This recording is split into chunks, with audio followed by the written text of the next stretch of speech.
Okay, we are recording. So today we're going to continue with a live session. I should say also next week I have to go to a funeral, so I'll be out of town on Saturday. And so I'll videotape another session and just post it to YouTube for Saturday morning so we can continue. My hope is to get through this material today through the video presentation to cover chapter 19 and some side issues, and then hopefully after that have only one more session and end the series. That's my hope, because it was originally supposed to be a 10-week series. I think it's like, I don't know, 14 or 15 now. Yeah. That's okay.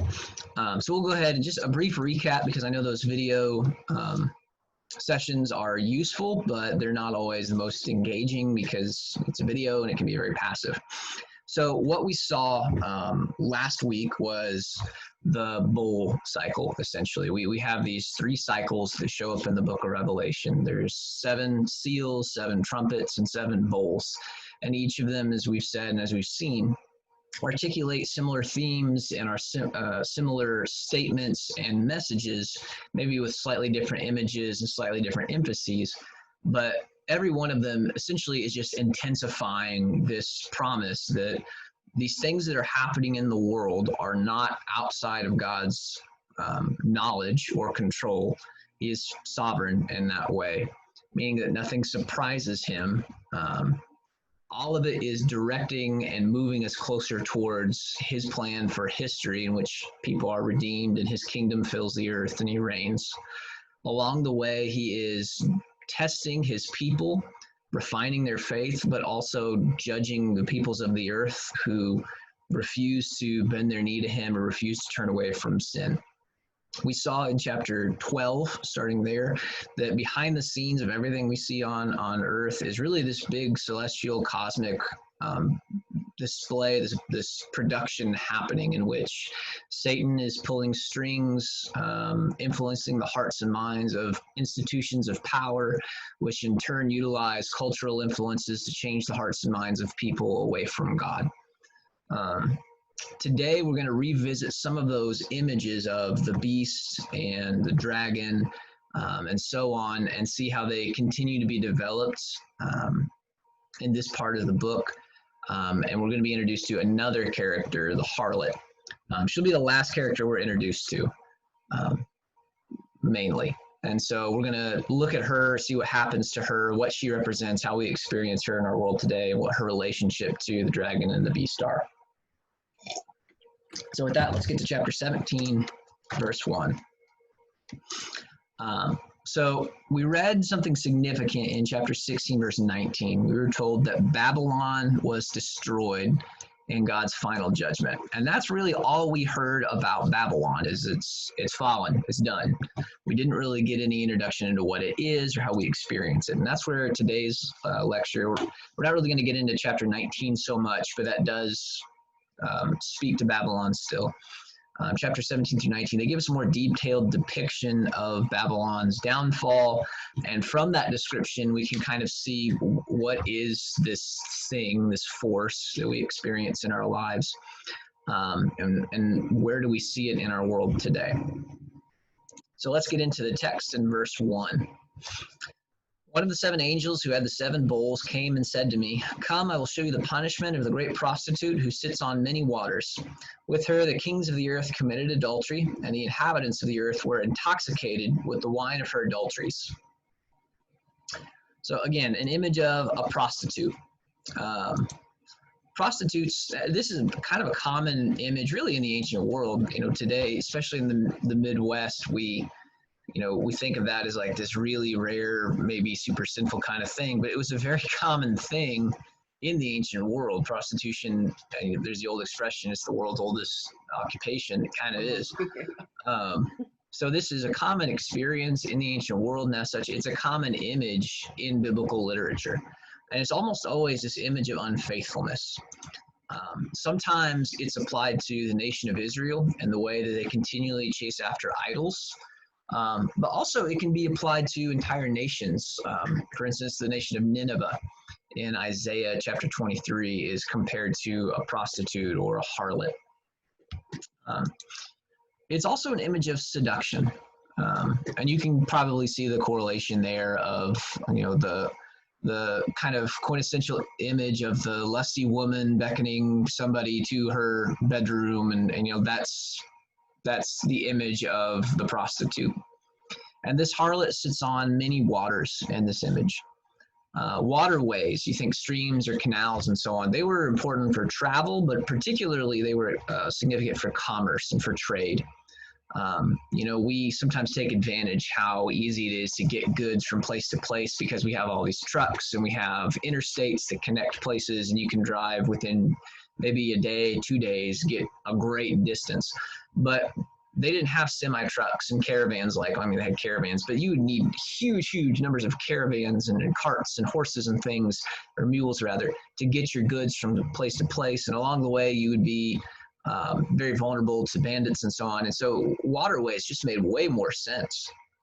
We're going to read a little later that these many waters are also many people that have laid with the prostitute. And so you can kind of start to see the connection that there is maybe some financial seduction or some earthly pleasures, earthly gains by which she tempts people, and they come and they lay with her. And so there's these themes of seduction and comfort and wealth that are starting to develop here. They're going to be more developed later on. So those intoxicated by her charms, we read, are of the earth. Once again, this is a specific term for those who belong to the world system, as opposed to those who belong to God's kingdom. So when we read, people of the earth and kings of the earth and merchants of the earth, we're not just talking about everybody that lives on the planet. We're talking about this particular classification of people. So verse 3, it says, "Then the angel carried me away in the spirit into a desert. And there I saw a woman sitting on a scarlet beast that was covered with blasphemous names and had 7 heads and 10 horns. The woman was dressed in purple and scarlet and was glittering with gold, precious stones, and pearls.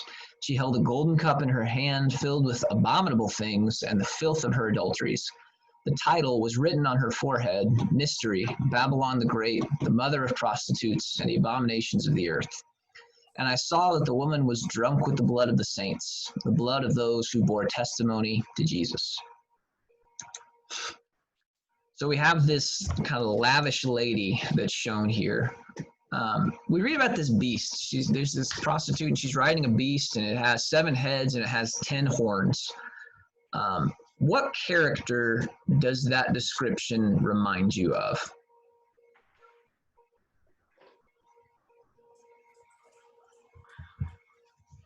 Read about him many chapters ago. Yeah.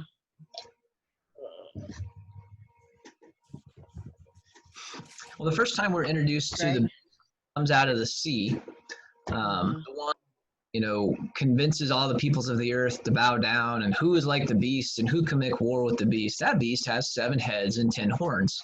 That is probably the same beast that's in this image here in particular.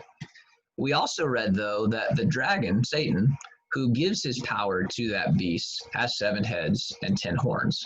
And so there's an associations being made with this prostitute. Babylon is what her name is. We read is one of her names. She is in association with the dragon. She rides this beast, and the beast, once again, was this kind of symbolic representation of institutions of power, oftentimes governments and kingdoms and so on. And so we might say that riding atop this beast, this symbol of institutions of power, this prostitute has grown wealthy, she has grown comfortable, she has grown to be everything that she is, essentially, because she has aligned herself, maybe wittingly, maybe unwittingly, with the dragon, and she has relied upon the beast and what it represents, we might say. So she is using the institutions of power to make herself more comfortable and lavish and so on. And this description of her just kind of leads us to kind of the comfort and the decadence of her existence. She's dressed in purple, and purple was a really lavish color. Diane, you're wearing a very lavish top today.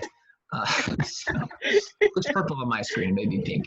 But purple, it wasn't easy, to get certain dyes and certain colors. Purple, I don't remember where it came from.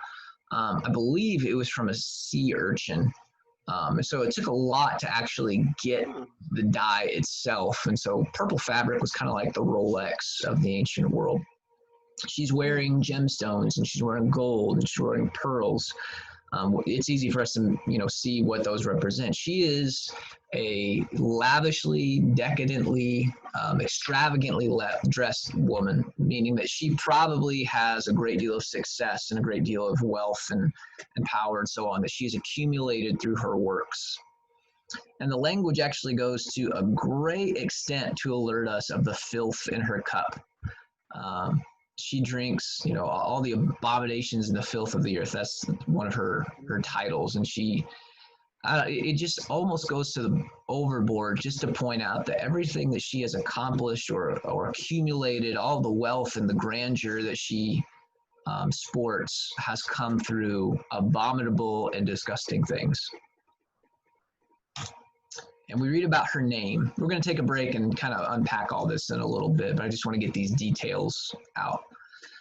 So she has 3 names that were given. One of them is mystery. And mystery has been used several times in this book already. It's used throughout the New Testament for different purposes, but it's always a good idea to read the actual book itself to see how the term is used. Sorry, I'm trying to find a good spot for our window here. There we go. It's used a couple of times just to let us know that what it's talking about has this end times kind of connotation. In chapter 1, verse 20, and chapter 10, verse 7, in both of those instances, it's talking about the mystery of God, but it's in the context of what is going to happen towards the end or at the end when God dispenses his judgment. So she has this end times quality about her. She's called Babylon the Great. And that's a term for God's enemies. We've seen Babylon used like that in numerous occasions. We've talked about it several times throughout this study. Babylon is just this term for those that are opposed or aligned against God. And then finally, she's called the mother of prostitutes and abominations. Just thinking about that phrase, what might that mean, to be called the mother of prostitutes and abominations? Look like maybe she helped or encouraged other women to do the same thing or follow her path. No? Yeah, I would say not just women. I mean, she's the image of a prostitute, but we need to remember she's not a literal person or woman. Oh, yeah. But yeah, she definitely encourages some things. That she's the biggest sin of the day. Yeah, she's kind of the forerunner or the archetype. She is the very essence of what a seductive satanic puppet looks like, and how it operates.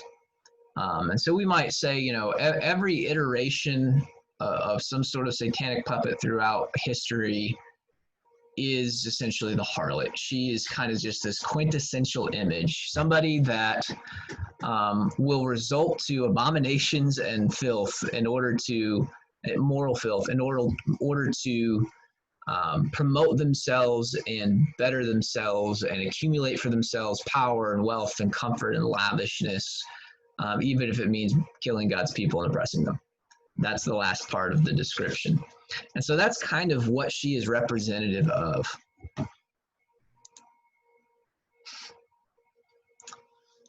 Like I said, she's not just like this lavish, finely dressed lady, and she's not just a seductress, she is a murderer. The last thing we read in her description is that she drinks the blood of the saints. So as the people of the earth that lay with her and her adulteries grow rich, and as she grows more comfortable and powerful, the people of God suffer. So let's pause there for a second, because we're about to unpack what all this means in the passage. So what questions do you have if any, right now about what we've discussed?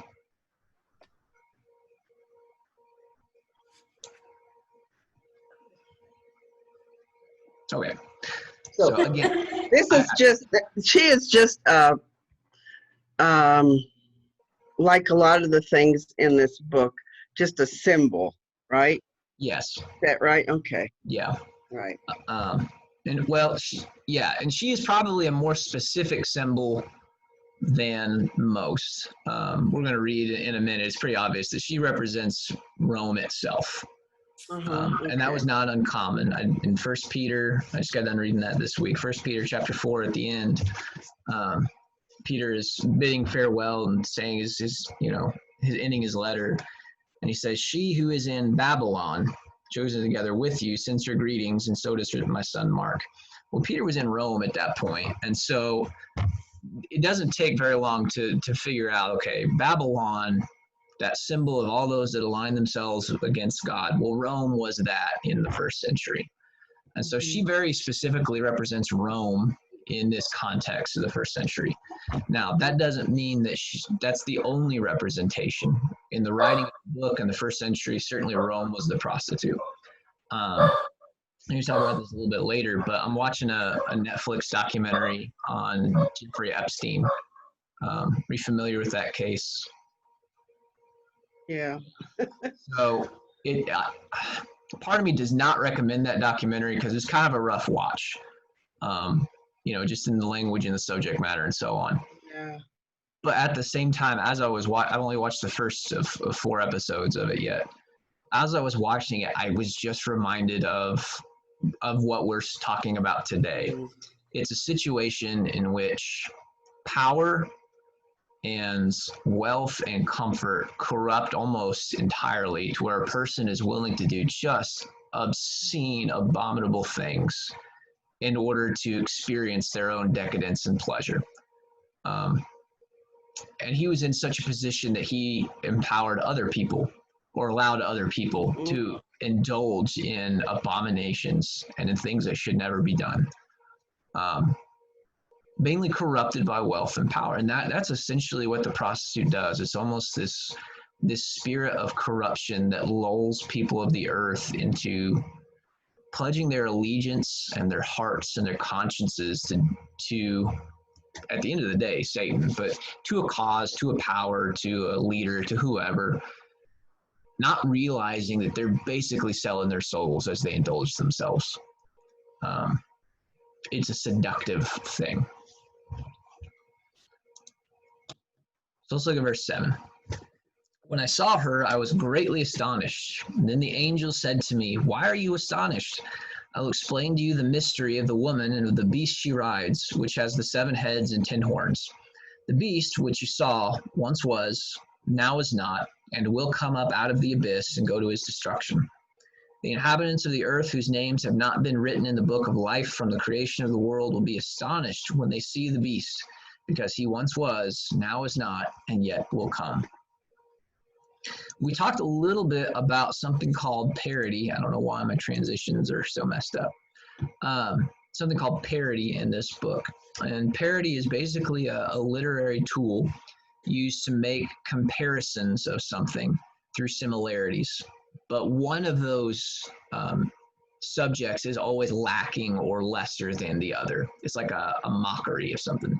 Kind of like if you might imagine 2 little boys, an older brother and a younger brother, and the younger brother, is a football player and he shows up in his pads and his helmet and his cleats, and then his little brother wants to be just like him, and so he puts a laundry hamper on his back and puts some pillows around his abdomen, and he's like, "I got my stuff on too."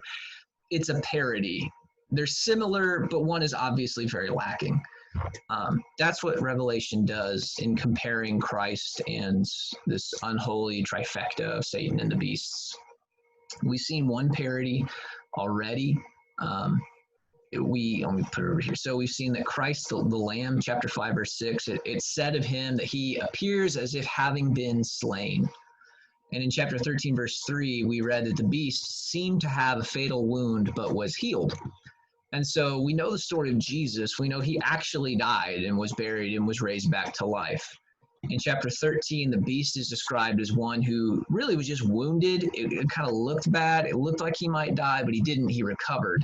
So there's a parody kind of happening there, kind of a pseudo resurrection. So the beast kind of puts himself in contrast or in opposition to the lamb in that case. We get into what we read to just now.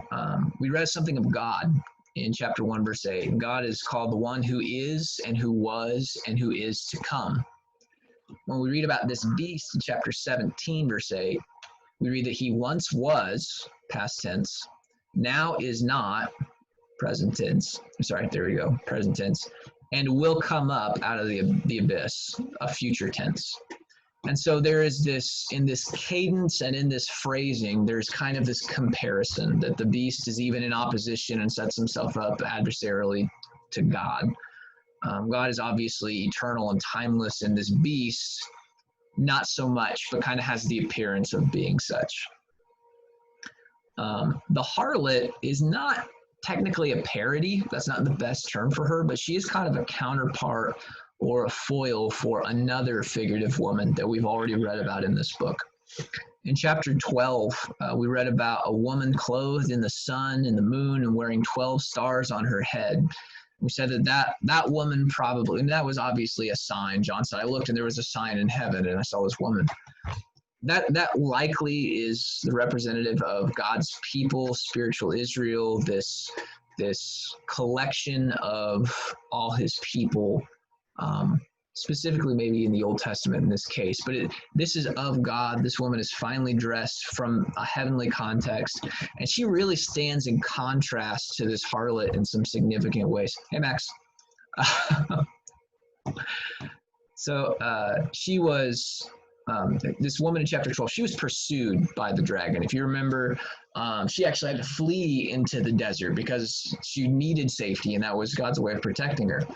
The harlot is supported by the beast. So one is pursued and tried to be destroyed by Satan. One is supported and undergirded by Satan. Both of them also were located in the desert. So there's a connection there. The woman in chapter 12, she's blessed and she's kept safe by God, whereas the harlot is going to be judged and destroyed by God. So again, a comparison. The woman in chapter 12, she's associated with heaven. You know, she has this splendor about her, dressed in the sun and the moon under her feet and 12 stars on her head. The harlot's splendor comes through adulteries and seduction.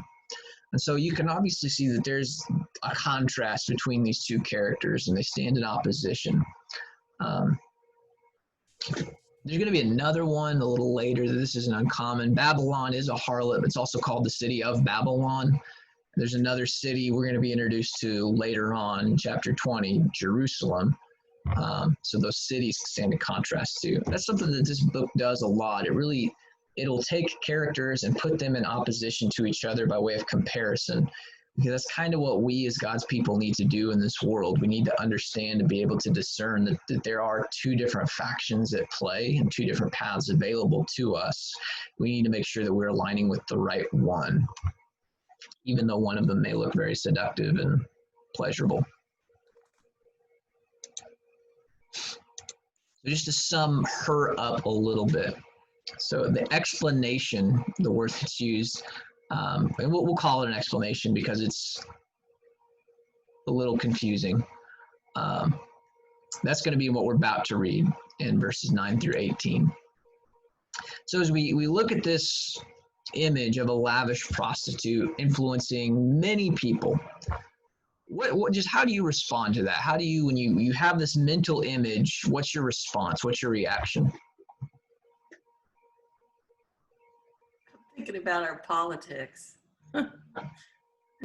is like the lavish prostitute. Mm-hmm. Or the media. Sometimes the universities and that influencing, I look at that, influencing so many young people.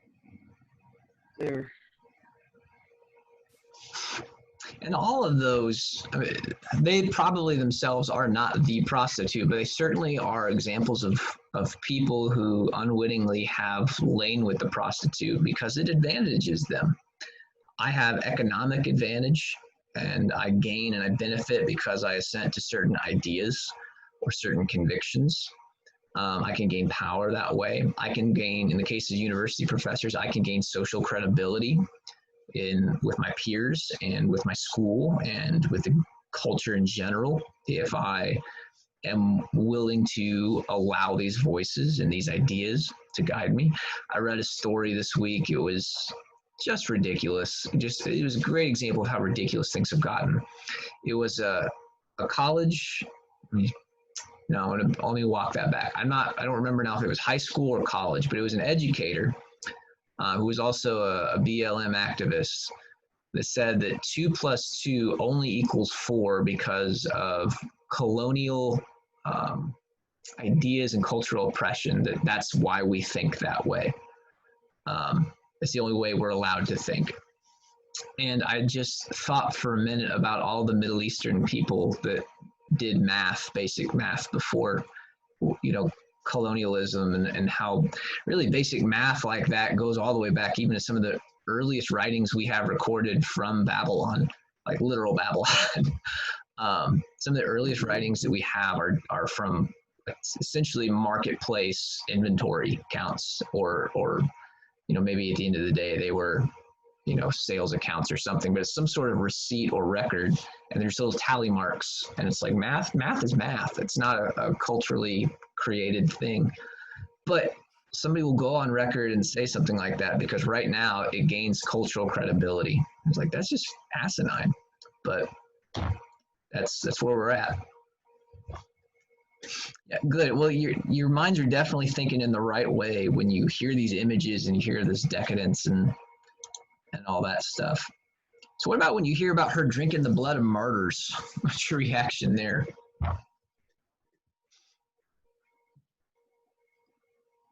Well, kind of like Christians being martyred today in China and wherever. Not so much in the United States, but they're killed because of the government is so bad. Yeah, I mean, in some cases it's just flat out, hatred of a particular religion. In some cases, though, there's benefit and there's gain to be had by oppressing Christians. China just released a statement this past week that churches would be allowed to reopen if they pledged allegiance to the Chinese government and promoted the political party that's in power right now. It's the only way that churches are allowed to reopen, which is essentially the beast. That's what we're reading about. So here is benefit and gain to be had as a local authority if I'm, I can get in good with the party. We can get in good with Beijing if I oppress and promote the oppression of Christianity in churches. Finally, and here's maybe one of the more important parts. She's sitting on the beast. She's riding the beast, and just as a refresher, the beast again is not a one particular character. Beast, again, like everything in this book, is a series of images and symbols painted together. The beast is a reference to Daniel chapter 4, or Daniel chapter 7. This great, where is it 4? I think it's 7. This great beast, this terrifying beast that goes out, this kingdom, this empire that seduces the world, that uses its power and its strength as a sign to impress the peoples of the earth, so they pledge their allegiances and their hearts and their faith to it. It has happened again and again and again and again and again throughout human history. So the beast is this timeless kind of entity or power that works throughout the world. It's a tool of Satan. And this prostitute rides it. She gathers wealth. She gathers comfort and grandeur in association with this beast somehow. What do you make of that symbol or that image? What's that relationship like? Well, she's like an advertisement that entices you to buy the product. Mm-hmm. Maybe, I don't know. No, I think you're right. I mean, essentially, there's something that the beast would allow the prostitute to ride it for a little bit, and we're going to see in just a second. The beast allows it only for a while, so there is benefit to be had there. There's enticement. How does the Yes. prostitute benefit from the beast? What's maybe that relationship like? She makes him look good. But what does she get out of it? Yeah, I was wondering about that. What does she get out of it? Notoriety. Well, it's like he's putting his stamp on her that she's good. Yeah. Acceptance. So That she you can- want her. You So want you- her. He can use the influence of the beast to accumulate clientele, if you will, so that the peoples of the earth lay with her and commit adultery. I think you're right. You know, if the beast is really just this symbolic institution, this power that compels people to pledge their allegiance, and if Babylon in this case is Rome, the way that we're going to read about it, here's essentially what John or the angel might be saying. Rome is able to seduce people into following its lead and becoming its subjects and pledging their hearts to it because Rome is rich and it can make other people rich and comfortable and powerful as well. And the only reason it's able to do that is because it has unwittingly allowed the beast, this tool of Satan, this influence of this powerful influential force, is allowed that to corrupt it so much to where they serve Satan and they oppress the people of God, and they will indulge in sinful revelries, and they will degrade themselves in so many ways, not realizing that's what they're doing. And so they're using that power, that institution of power and that seat to accomplish all of these things. There's going to come a time, as we're going to see in just a minute, where the beast gets sick of the prostitute and kills it. And we'll talk about what that might mean in just a little bit. So there is like this interplay happening here where the beast, again, not just one and done thing, but kind of this ever present thing throughout history. It's this institution of power. It's this corruption which yearns for the affections and the worship of people, and different entities, seductive entities, use that throughout history to enrich themselves. But eventually that destroys them. We're going to see that in just a second. Skip this for right now for the sake of time, which is a shame. There's a really great story in there. Now we're going to go back and tell it because I love this story so much. So a great illustration of the seductive nature of Rome, or the harlot, would be the Colosseum, and what they found entertaining in that culture. There were a lot of things that happened in the Colosseum, but probably the most entertaining thing and the most famous thing it's known for would be gladiatorial combat. And that was essentially where men, maybe one, two, maybe a bunch of men, they enter the ring and they fight to the death. It was blood sport. And this is what drew so many people into the Colosseum, was to see this. Now, a little later, I don't remember the exact year, it's the 4th century, I don't have it written down. I believe it was the 4th century, though. There was a Christian monk who traveled to Rome. He didn't live in Rome, but he was in Rome. And when you're in Rome, it's like you're in New York City, you go see the Statue of Liberty. When you're in Rome, you go to the Colosseum. And they were having gladiatorial combat that day. The monk's name was Telemachus. And when he saw what was happening and two men basically murdering each other for the entertainment of everybody, he threw himself between the two men and begged for them to stop. And one of the gladiators struck him down and killed him.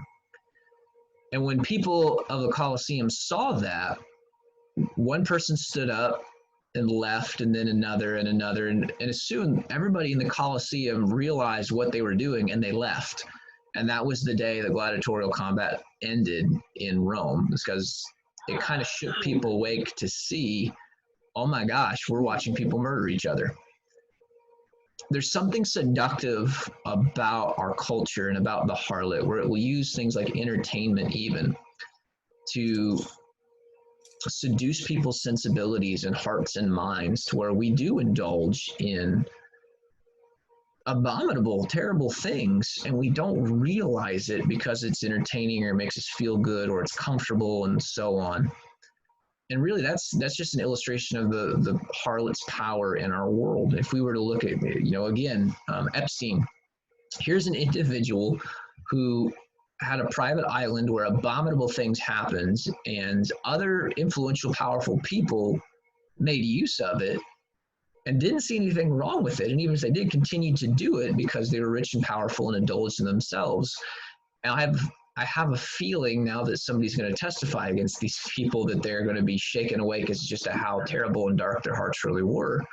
But this is what happens to all of us, maybe to lesser extents, is the harlot, the power, the culture, whatever she represents, is a seductive force that essentially lures us into betraying what is right and true and good because it's beneficial or entertaining or comfortable or whatever.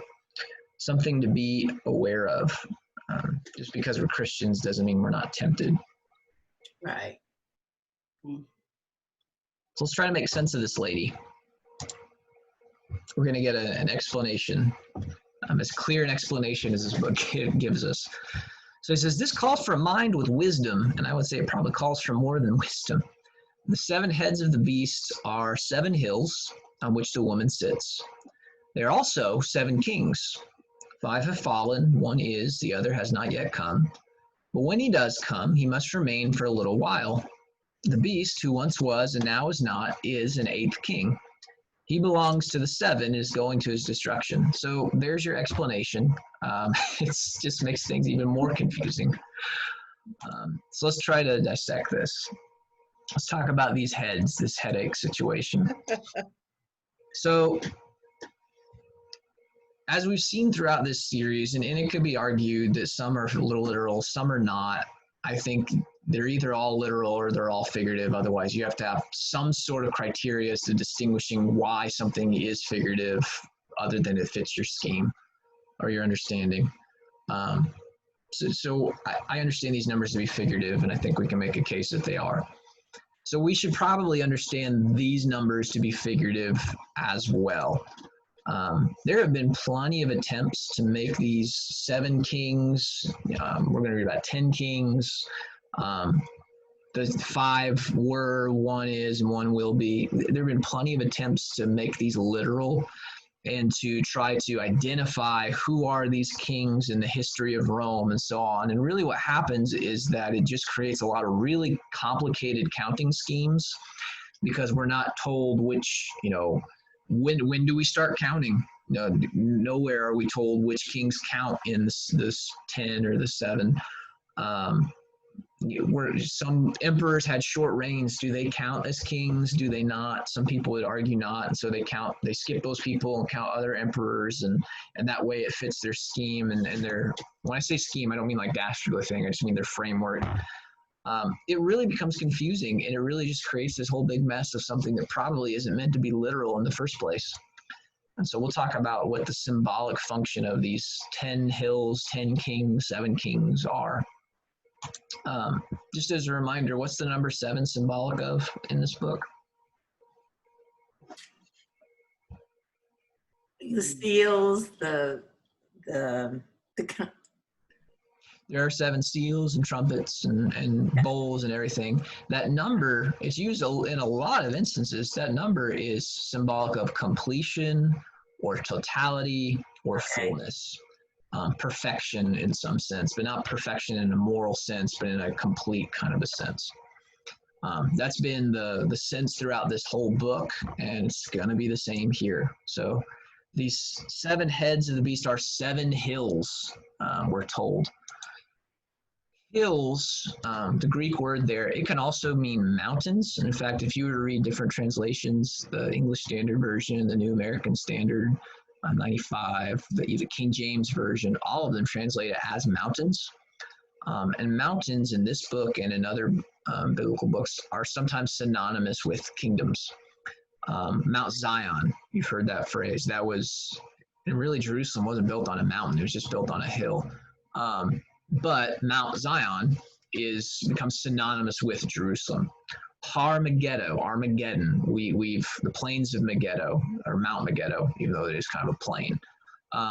that becomes synonymous with Megiddo. So mountains oftentimes do become synonymous with kingdoms.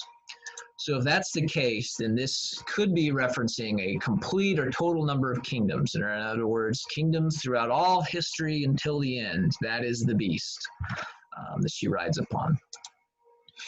It's very, and this is a great example of the literary skill in this book. Rome was the present iteration of these kingdoms. That's the empire that ruled everything and called the shots in the first century. And conveniently, Rome was known as the city on 7 hills, or 7 mountains. And so you kind of have this wordplay that's happening here. And that's why the NIV translates this word as hills, because there is a wordplay that's happening. These 7 mountains, these 7 kingdoms also happens to be the city built on 7 hills, which is the current iteration of that. So there's a lot of almost tongue-in-cheek kind of stuff happening here. The emphasis, if this is what this beast represents, the emphasis here is placed on the timelessness of the beast. And that's something that we've already seen way back in chapter 13 when the beast was introduced, that it's not just one thing at one time in history. This beast was and is not and will come up out of the beast. And so there's a timelessness to it where it has been in the past, it continues throughout history.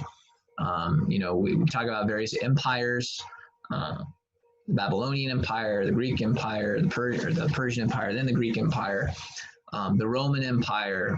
We could talk about the who was the Huns. Attila the Hun had probably geographically the biggest empire on the face of the world. He burned a lot of places. You can talk about colonial Britain and how that really did benefit some people, but oppressed a lot of people in the process. There are powers throughout, we talk about Hitler and the Third Reich, there are powers throughout history that have been oppressive, that have demanded the loyalty and the affections and really the souls of the people, and have not been godly nations. Maybe they operate under the guise of being godly, but ultimately are not. So that would be the beast. Rome is the current iteration of that. So to make things more complicated, we read that these 7 heads are 7 hills, but they are also 7 kings. So there's a dual purpose to this here. Now again, 7 being a number of complete, this would be the complete and total number of kings throughout history. This likely means the full number of rebellious, that'd be the key word, throughout the works of history. And the 7 are divided up in order to convey a message. So we read that 5 have come, meaning they're already done, they're already gone. That likely emphasizes that the majority of the beast's work is in the past. If we were to look back in the past, we just named off a number of different empires. There's certainly more before this, but we have the the Assyrian, the Babylonian, the Persian, the Greek, the Rome, like all that stuff in the past. One of them is stating that at their present time, their present circumstance is the working of the beast. So in Rome, that's still the beast. He is right now. He hasn't gone anywhere. And one is yet to come, emphasizing that there's only a little longer that remains until Christ returns and the beast is defeated and this whole thing is done. And he must reign for a little while, even emphasizes the shortness of that. And so if we were to read this today, what we could say then is that, it's really no different than any of the other messages that we've heard in the New Testament and other books. Be ready because the time is near. The kingdom has come. Shortly, Christ will return. The majority of God's work is in the past, prior to the first century. And when we say his work, what we mean is like his plan for this iteration of mankind and history and so on. In the first century, where Jesus shows up all the way through to the end of the book of Revelation, there's a lot that happens in God's plan. That was a really important time. And then Jesus was raised from the dead, and then he's going to come back someday, and everything in between there is the last phase of history, we might say. There's not going to be another super eventful thing that happens now. Like Old Testament, we had creation, and then we had, God made a covenant with Abraham, really big thing. And then God made the covenant with Moses and made his people, another really huge step. And then God established his people in the promised land, a huge, huge step. And then the whole thing is just predicting and waiting for the day that the Messiah will show up, really huge step. Well, then he came and he did his work. There's not another really huge step until he returns. So that's what we mean when we say that we are living in the last days or the end times right now. This is it. This is the last stretch before God's done and his plan is completed. Does that make sense? Yes. Okay. So I've tried to articulate that in different ways when I talk about, and I say my view, it's not just my view, but how I understand the last days and what I mean when I say I'm a millennial. We'll talk about that in the video next week. This is kind of an ongoing process. We're just waiting for Jesus to come back, basically. This message would have been really important for Christians struggling to remain faithful and resist persecution, to know that they are in hardship right now, but this is it. This is the last stretch. Most of it's done would be an encouraging thing. So this pattern of was, is, will come, we've seen that already of the beast in chapter 17, verse 8. I got all these out of order for some reason. Yeah, so we talked about all that. So then we read something even more confusing. The beast has 7 heads, and those 7 heads are 7 hills, but also 7 kings. But there's an 8th king. We read that as well. Again, there have been many, many efforts made to identify 7 or 10, I don't even remember what it is at this point, 7 literal kings, along with an 8th king, and who that might be historically in the scheme of Roman emperors. But verse 11 really clues us into the figurative nature of this statement. It says that, well, let me just pull it up so I can get it exactly.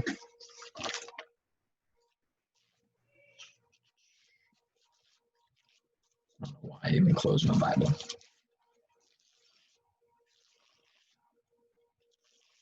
Oh, the verse 11, you mean? Yeah, it says the beast who once was and now is not is an 8th king. He belongs to the 7 and is going to his destruction. So what does it mean for the 8th king to belong to the 7? Again, reminding that 7 is a number of completion. What might that mean?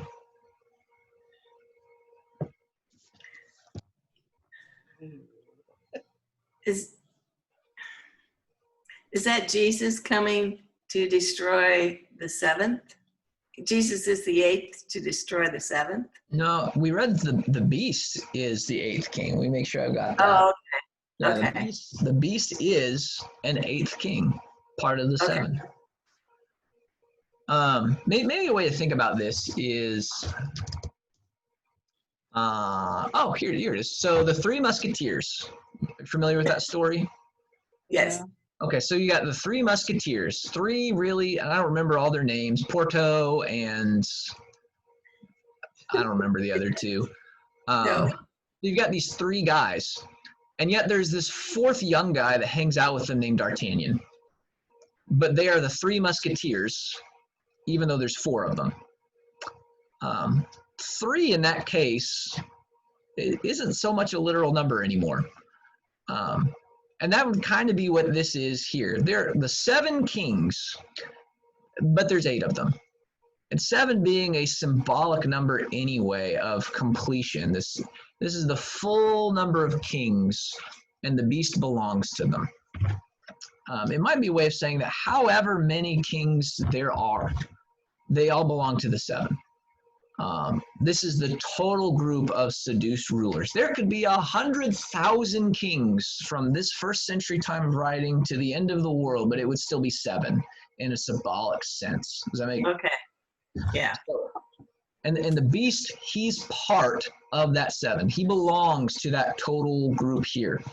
In fact, he is, and that's a really, really important word. The beast is an 8th king. I'm going to ask you to put your grammar hats on. What is the tense of is? Is it past, present, or future? Present. Present. Yeah, it is a present passive verb. He exists presently as king. And he's telling this to John. The beast is an eighth king, meaning he is a king right now, presently in John's day. Even though there's a guy that sits on the throne named Domitian, the beast is an eighth king. So why is that significant? John's essentially telling his readers, the angel's telling John and John's telling his readers, that even though you have an emperor on the throne, whether it's Nero or Domitian or Hitler or whatever, the beast is still king. He's still ruling. He's still on a throne. He's still active. It doesn't matter how many other kings, earthly kings you have. It's all part of this complete and total rule, this work of the beast, if you will.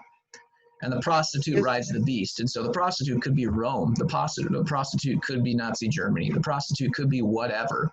It gets its power from the beast because this beast, this puppet of Satan, is always at work in our world, seducing people and causing them to pledge their allegiance in their hearts and their minds to this nation, to this institution, to whatever. So anytime a kingdom of deception or power rises, it is a manifestation of the beast's ongoing reign.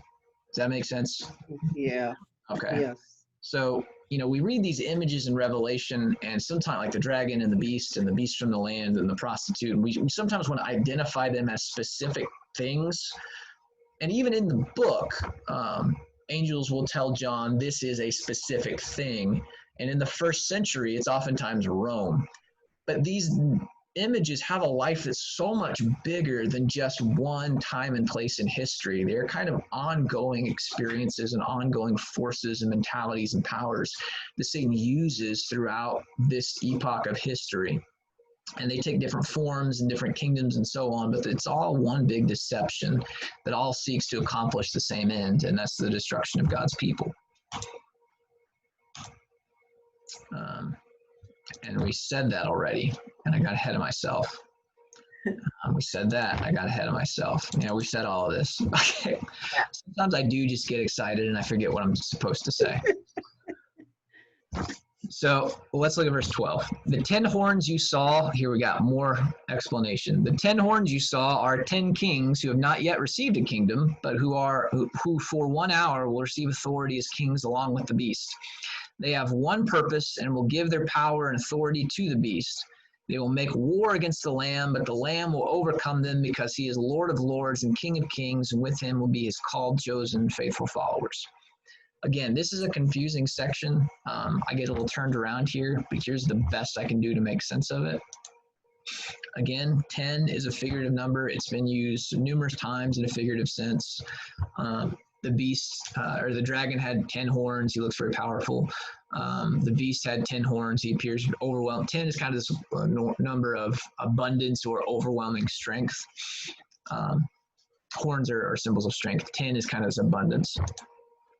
Attempts to identify 10 literal kings are going to be really confusing and frustrating. Again, people have tried. They've made complicated counting schemes, and they've looked at historical timelines, and they've said 7 kings plus 10 kings. Oh, it's this guy and whatever. These are all symbolic numbers. They've not yet received a kingdom. This is the part I have a hard time kind of wrapping my head around. So in the book of Daniel, chapter 7, Daniel receives this vision, and it's this vision of 4 beasts. 3 of the beasts represents empires or kingdoms: the Babylonian Empire, the Persian Empire, the Greek Empire, and then there's this 4th beast that is more terrifying than any of the beasts that comes from the past. And it's kind of this amalgam of all the other beasts, and it's terrifying, and it conquers the world, and it kills a lot of people, and it just takes what it wants. And it's this more terrifying kingdom. John has already taken that image, that prophecy, and made it clear that that 4th terrifying beast is the Roman Empire. And in that prophecy in Daniel 7, there's this this section where it talks about this beast has 10 horns. And these 10 horns are 10 kings, and there will be this little horn that emerges from them. And this little horn is almost certainly a reference to a guy in history named Antiochus Epiphanes. We'll talk about him in just a second. So in Daniel, these 10 kings were the precursor to Antiochus, who was just an awful human being. So the 10 are kind of this crescendo in saying that they've not yet received a kingdom yet. This angel may be telling John that like the crescendo hasn't begun. The beast is at work, he continues to work, but we haven't started ramping up yet. We will. Now, Antiochus Epiphanes, he was this small, boastful horn in Daniel 7. Epiphanes is Greek for God manifest. That's what he named himself. I am Antiochus, the fourth emperor of the Seleucids. I am God manifest here on the earth with you. So a bit of a boastful guy. And he was kind of hell-bent against oppressing the Jewish people. He continually levied difficult laws, continually would make threats against them. Eventually, he did deliver on things. He came in, he basically squashed any resistance. He took over the temple in Jerusalem. He put up images of Zeus everywhere. He sacrificed a pig on the altar of God and desecrated the entire temple. And he is called the abomination that causes desolation. Jesus, he borrows that term in Matthew chapter 24 as a way of talking about this terrible earth-shattering thing that's coming, probably meaning 70 AD with the Roman Empire coming in and destroying the Jerusalem temple and just tearing it down brick for brick. It was a thing that shattered the Jewish people's faith. Or practice of faith. So here in the book of John, we have this image of this terrifying beast and this crescendo leading up to this really, really awful thing or person or whatever. And that may be kind of what John is doing here and saying these 10 horns, these rulers, this power, the crescendo hasn't started yet. It's bad, but it's going to get a lot worse. And then it will kind of culminate in really this kind of end showdown kind of a thing. That's not the clearest interpretation, admittedly. But like I said, I kind of wrestle to put all these pieces together a lot of times. So that's what I got. Okay. Clear as mud? Well, it's still helping us as we go through it.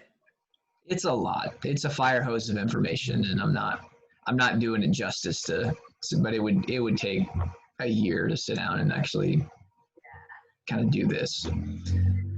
So 10, like we said, it's been used in conjunction with pictures of strength or power, and our picture actually helps us identify who these kings are.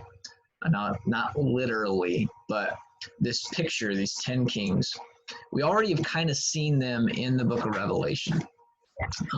In chapter 16, verse 16, we see these kings of the earth gathering with the beast to make war with the Lamb. Again, kind of this crescendoing thing that ends in this last showdown, this battle of Armageddon, Harmageddo, this battle of battles kind of things. So these 10 kings stand opposite in the picture of chapter 16. They stand opposite to Christ and his people. And so that's kind of this picture that's being shown here. You can either be aligned with the beast and with the dragon, or you can be aligned with the Lamb. And so these 10 kings, these powerful, overwhelming number of kings, they appear very powerful. They're waging war against God. They're gathering for, and we're going to read chapter 19, I think it is. All the kings of the earth, they gather and they make this trail across the earth to gather and to fight against God. And then they all lose spectacularly in a moment. And that's kind of the picture that we have here too. This number, the peoples of the earth, the rulers of the earth, the kings of the earth, aligning themselves with the beast and with the prostitute in order to gain power and grandeur and leisure and pleasure, standing against God in this way. And yet their reign is done in only an hour, it says. What, by the way, might it mean if their reign lasted only an hour? What kind of a king are we talking about here? Not very powerful. No, not at all. You were on the throne for 60 minutes. And so there's a contrast happening here. They have this image of abounding strength. There's 10 horns. Horns are powerful things like an ox that moves like huge, huge things. Abounding strength, and we are awesome, and we are aligned with this beast. Who can conquer the beast? Who can make war against him? Ah! And then in 1 hour, they're done. It's a really disappointing picture. And it's a facade. This strength and this power is a facade. It's a vast overestimation of who they actually are in comparison to God, the true King. And so, again, it's this kind of humiliating thing in some ways. The arrogance of mankind and the arrogance of the peoples of the earth, and even the arrogance of the beast and the harlot, to think they could actually get away with it, and to think they could actually be superior to the Lord of Lords and the King of Kings, is really what's on display in that one statement. Their reign only lasts an hour. So if you're a Christian and you're being oppressed in this world, in this first century world, and the government largely isn't doing anything and sometimes sponsoring it, and your life has been made more difficult because of your neighbors and the culture that you live on, and people all over the world seem to be growing increasingly hostile towards your faith, and you hear this message that this reign is only going to last an hour, short time, what does that do to your heart? It gives you hope, and it makes you want to be even more faithful. Let me ask this question. So let's say that you're a Christian who lives in a world where your faith is increasingly being seen as passé and outdated, and reason and logic are quickly being abandoned in favor of political correctness and woke rhetoric. And you live in a society where ideals like free speech and open expression of religion are starting to be challenged. And you start to hear this message that these oppressive forces only last for an hour. What does that do to your heart? It makes you feel good. Yeah. Good, because we need that still today. Yeah. Be reminded, and our journey is really just starting. The crescendo hasn't started yet, but we need to be reminded that whatever happens in our world, whatever happens in this country, this is not our home. We live here as exiles and as aliens, and this is just a short time. The arrogance of this world of the prostitute, I gotta admit, so part of the reason I'm watching this Jeffrey Epstein documentary is I had to admit to my wife, there's part of me that just wants to see the world burn. I just want to see who is going to be caught in this web. How many powerful, influential people are going to be brought to light? How many things are going to be exposed? And what's the fallout going to be? I just want to know. I already know it's broken. I already know that our world is a dumpster fire at times. I just want to know how bad it is, kind of just so I can, in some ways, just so I can be encouraged by this passage even more. I don't know if that makes sense. That's probably not healthy, but that's where I'm at. Well, the first time I read Revelation, it was very scary to me. And then I studied Revelation with another pastor. We had a Bible study, and I learned some. But each time you go through this, there's more hope and more knowledge. Not as scary, yeah. And it's not as scary. Yeah. It makes me realize that so many people are talking about the end times. We're in the end times. And they're afraid of it coming. Well, they're living it now. That's true. There are a lot of very evocative images in this book. Some of them are very scary, and they're meant to fill you with fear and overwhelm you a little bit. But the end goal is not to scare us.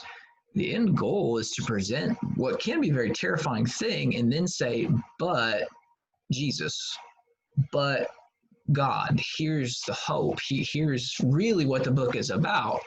And that's why I love this book, is because, again, I'm like you, every time I come to it, I'm a little more convicted and a little more convinced that in myself, there are steps I need to take to make sure that I'm on the right side of this and that I stay on the right side of this. But there's also a great deal of hope because the older, and I'm sure that you've experienced this in your lives as well, the older I get, the more I see, and the more I see just how things are. It just makes me for what Jesus is doing even more. I mean, if somebody saw this vision right here with the dragon and the lamb, and they didn't understand, they weren't Christian, they wouldn't understand that. But we know that the lamb is going to beat the beast. The beast is nothing compared to the lamb.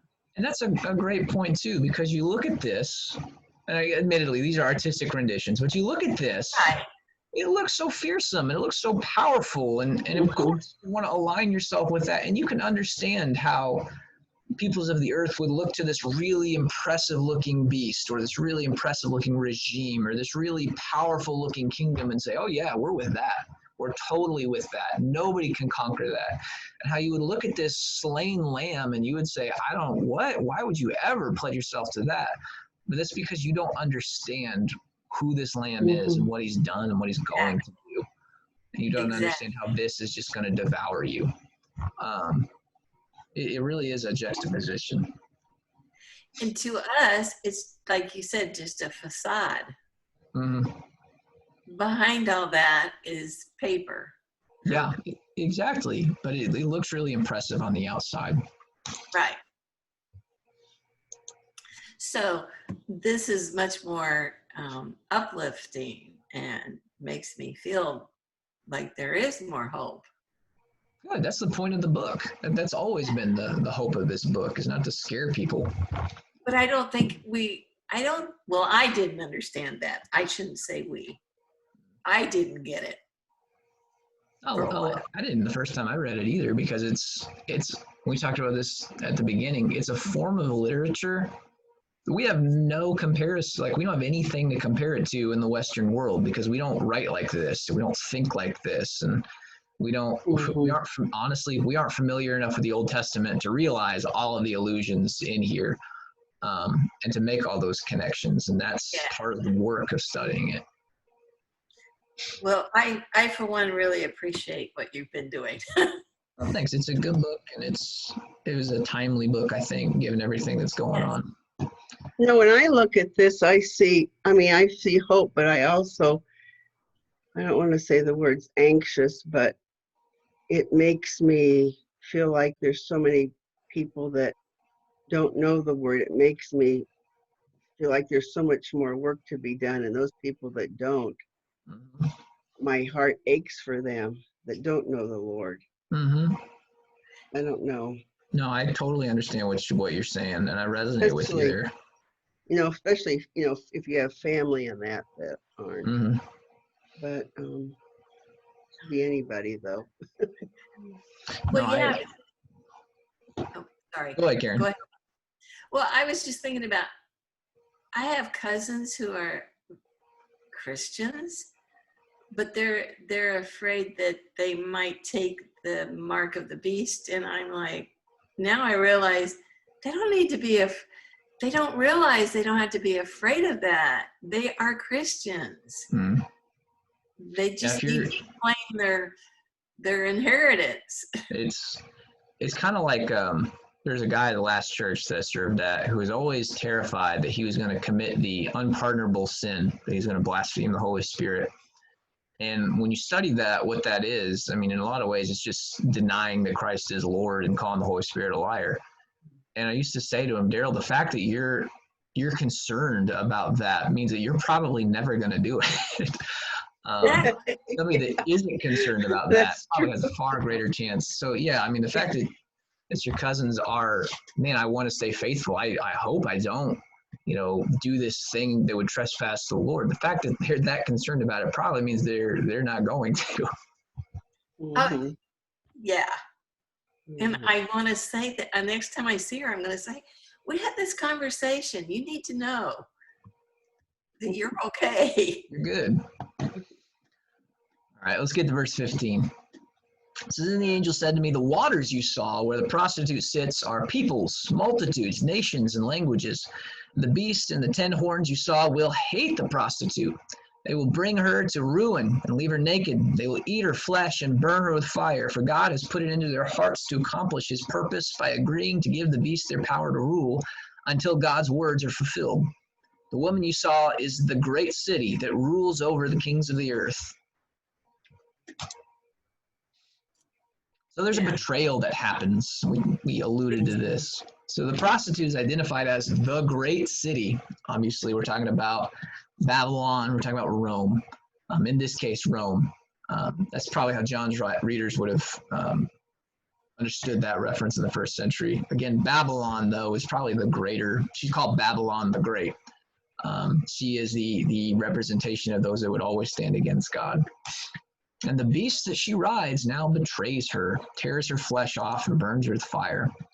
So here's what's interesting about this picture. So this harlot, Rome, it uses the beast. It uses the satanic influence of the beast and powers of institution to enrich itself and enjoy revelry and leisure and decadence. And then, that same power it used to achieve all these things ends up destroying it and tearing it apart.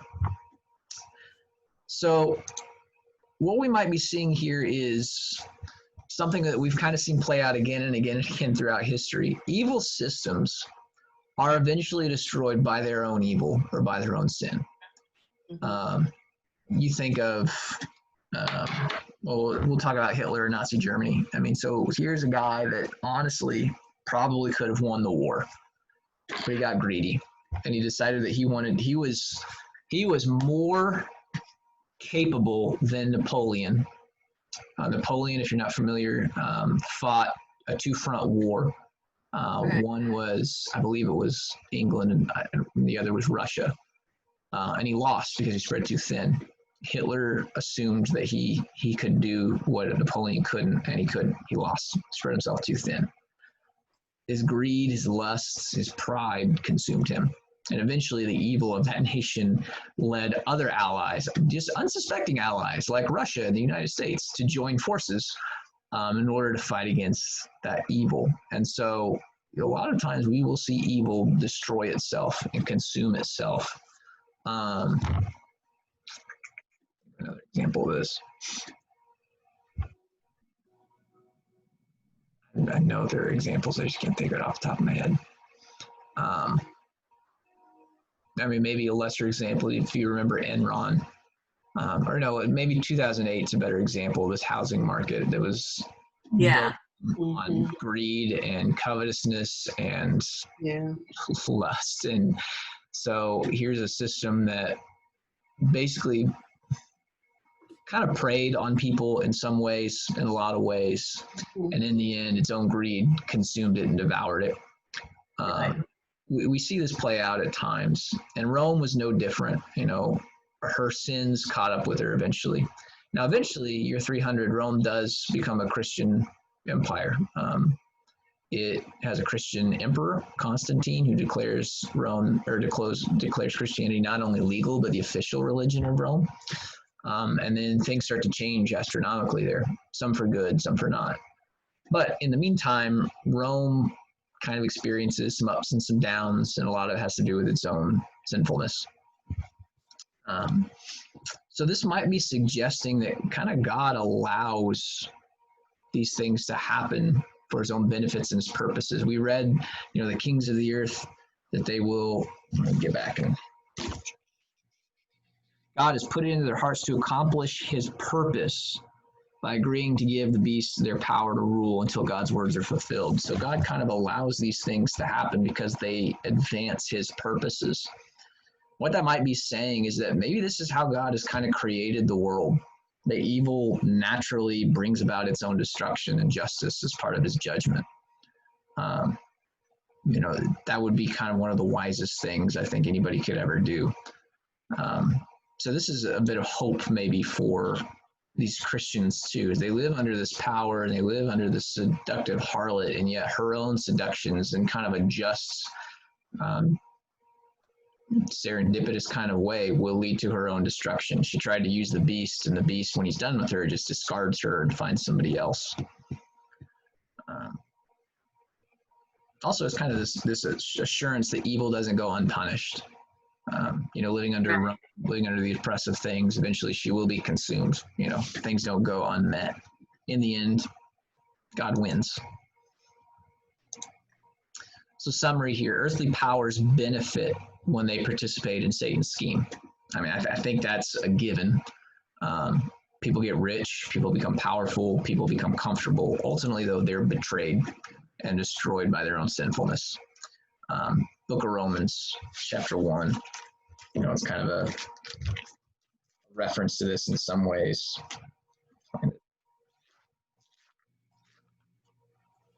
Yeah. God, you know the reference that I'm probably talking about. So they did all these things. Because of this, God gave them over to shameful lusts. And he allowed them to commit all these different things. Since they didn't think it worthwhile to retain the knowledge of God, he gave them over to a depraved mind to do what ought not to be done. And as a result, people became corrupt and people started to implode, self-destruct. Sometimes God just allows sinful things to run its course because it is the end. Its end goal is always destruction, and that's kind of its own judgment in itself. God's people are persecuted and they're tempted in the meantime. We live in this world and we know how it's going to end, but that doesn't mean in the meantime we aren't tempted at times to enrich ourselves or pursue those prosperous things. It's called a prostitute for a reason. It's seductive. And this is going to continue to happen all the way until the end, but despite that, God's always in control of the situation. That last phrase about the 10 kings, he put it in their hearts to do this until his plans were fulfilled. He's not surprised by anything. Thoughts, questions, comments before we get into the lament of chapter 18?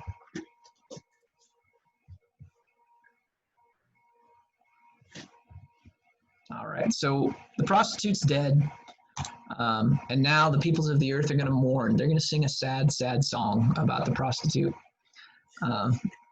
So chapter 18, verse 1. After this, I saw another angel coming down from heaven, and he had great authority, and the earth was illuminated by his splendor. With a mighty voice he shouted, "Fallen, fallen is Babylon the Great. She has become a dwelling for demons, and a haunt for every impure spirit, a haunt for every unclean bird, a haunt for every unclean and detestable animal. For all the nations have drunk the maddening wine of her adulteries. The kings of the earth committed adultery with her, and the merchants of the earth grew rich from her excessive luxuries." So we fast forward a little bit. We hear this promise of Babylon's downfall in chapter 17. We don't actually read anything about it until almost the end of chapter 17. And then here in chapter 18, verse 1, he's given a vision of that day. The angel shows up, it's fallen, and Babylon becomes a haunt for demons and impure spirits. This is a reference to Isaiah chapter 13, verse 21 and 22. It says, and it's actually talking about Babylon. It talks about Babylon in this lament, but again, he uses Babylon in sort of this larger sense of all those who stand opposed to God. It says, "But desert creatures will lie there, jackals will fill her houses. There the owls will dwell, and and it says wild goats, literally. That's not a good translation. Satyrs or goat demons is the word that's really used there. Those satyrs will leap about, hyenas will inherit her strongholds, jackals her luxurious places, and her time is at hand, and her days will not be prolonged." So you can kind of see the parallels there. Isaiah prophesies this coming day of judgment against Babylon the Great, and here is the fulfillment of it. This angel says, she's judged, and now demons and spirits and unclean animals fill it. And it's meant to solidify the connection to this trifecta, this dragon, beast from the land. Those are the only characters in this book that are associated with demons. And so, yeah, there's this connection here that she certainly has been in league with them. Unclean birds, detestable animals. Again, this is Isaiah 13, 21, 22. The jackals, the owls, those are unclean things. And the kings of the earth and the merchants of the earth, again, those aligned with the world system, they particularly benefited from Rome, from Babylon, from the harlot. And so they're going to mourn her in that same order. So there's kind of an introduction being given to us here. But before we get to it, there's a warning. And this is one that we need to listen to. Then I heard another voice from heaven say, "Come out of her, my people, so that you will not share in her sins, so that you will not receive any of her plagues. Her sins are piled up to heaven, and God has remembered her crimes. Give back to her as she is given. Pay her back double for what she has done. Pour her double portion from her own cup. Give her as much torment and grief as the glory and luxury she gave herself. In her heart she boasts, 'I sit enthroned as queen. I'm not a widow. I will never mourn.' Therefore, one day her plagues will overtake her, death, mourning, and famine. She will be consumed by fire, for mighty is the Lord God who judges her." So this is the main call, the main point of chapter 18, and really of chapter 17 also. It's this main point to call God's people out of Babylon, or to call them out of the world system. There's a passage that this really stems from, Jeremiah chapter 51, verse 45. Jeremiah is speaking to Israelites in the Old Testament, and he is warning them, in his case, literal Babylon is coming in God's judgment. He says, "Come out of her, my people, run for your lives, run from the fierce anger of the Lord." You can see the inspiration there. It's this call to leave, to flee Babylon, because sharing in her sins or living according to this world system will also merit sharing in her plagues, her judgments. This is not a call to physically flee, because you can't get out of the world, and he wasn't telling people get out of Rome, but it's a call to resist the moral and spiritual practices of this world. To be in the world, but not of the world. We hear it phrased that way a lot of times. And sometimes our gut instinct and our reaction to say, "Oh yeah, I'm not of the world. I'm not doing that." But we really need to look at what the harlot does and how seductive she is before we're quick to answer that question of, am I living in this world? It's not fun or comfortable, but it's what we're going to do before we're done here. So this harlot is characterized by excessive luxuries that have bolstered this arrogant belief that she is invincible. She says, "I sit as queen. I am not a widow. I will never mourn. I will never lose. I will never be bankrupt."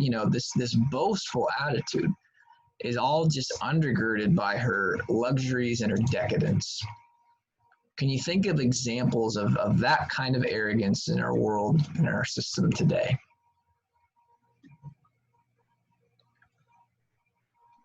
Well, sometimes our whole country.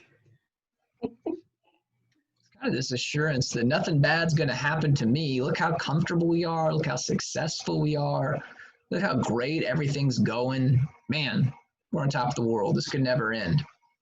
And then the housing market collapses, or then a global pandemic shows up, or, it doesn't take much for our house of cards to fall. I get that. All right. Verse 9. I'm going to go a little faster here because this is going longer than I wanted it to. "When the kings of the earth who committed adultery with her and shared in her luxury see the smoke of her burning, they will weep and mourn over her, terrified at her torment. They will stand far off and cry, 'Woe, woe to you, great city, you mighty city of Babylon. In 1 hour your doom has come.'" So the mourning of the kings of the earth, it comes in the form of a funeral dirge. Woe, woe to you, and then it kind of laments what happened to the city. And really this form of literature is meant to emphasize the finality of her destruction. She's done. Rome fell, but the harlot wasn't done.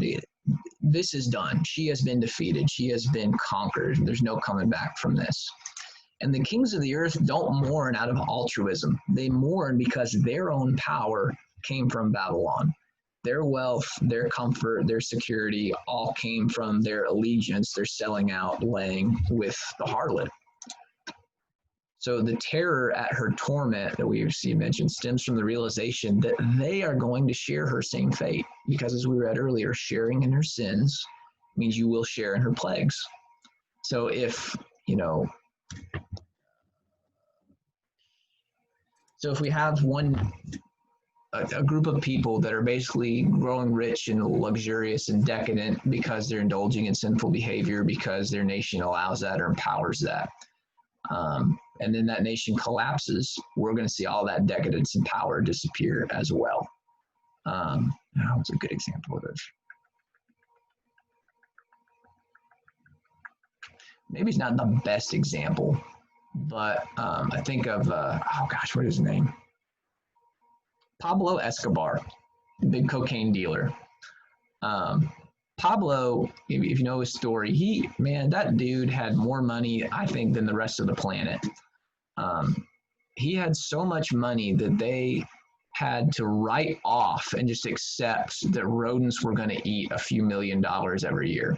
And they just had to write that off because they would ball up their money in rubber bands and just keep it in warehouses. It's just the most ridiculous thing when you think about it. And Pablo had a lot of friends and a lot of employees that grew rich and wealthy as well. And their power and their wealth and their decadence all flowed from their allegiance to him. And when he collapsed, all their stuff disappeared too.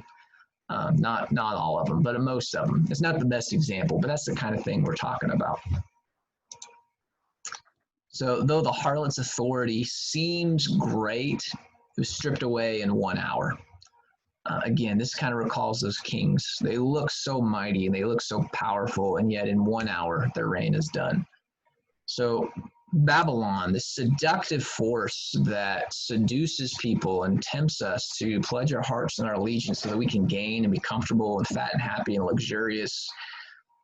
It really doesn't have any power. It really doesn't have any authority. It really doesn't have any grandeur. It's all just a facade, and it's gone about as quickly as it came.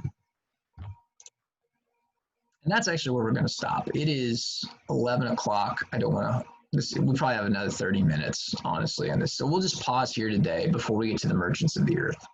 So if we were going to summarize what we talked about this morning, I would say we live in a world in which the harlot Babylon still operates. We still have influences that utilize power, that utilize institutional authority to seduce and to lure our hearts and our minds towards earthly comforts, earthly gain, earthly benefits.